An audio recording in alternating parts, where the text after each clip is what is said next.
Hello mga ka-churl, nagluto nga pala ako ng pasta own version. At eto nga pala mga ingredients na ginamit ko.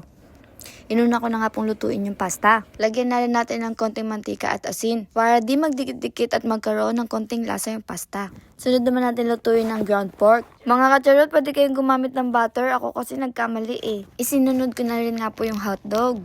Pag medyo luto na, isunod na natin ang sibuyas at bawang. Chinik ko nga muna yung pasta habang inihintay ko maluto yung karne at hotdog. Hinalo ko ng kaunti para di masunog yung ilalim. Ilagay na nga natin ang bawang at sibuyas. Inantay ko lang po medyo maluto ang bawang at sibuyas bago ko ilagay yung hipon. Hotdog nga pala yung ginamit ko dahil wala akong ham. Nasa inyo naman po kung ano yung gusto nyong gamitin. Isunod na nga natin tong carbonara sauce.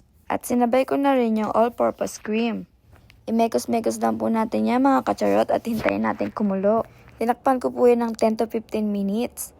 Ang ganda na nga po ng kulay niya mga kacharot, nakakatakam na po siya. Habang hinihintay maluto yung sauce, i-check muna ulit natin yung pasta.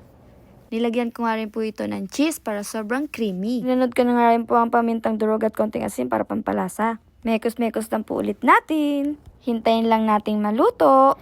At yung luto na, patayin na natin ang apoy at ilagay na natin ang pasta. At imekos-mekos po ulit natin. It's time to eat! Thanks for watching! May masayang tao na naman sa gilid.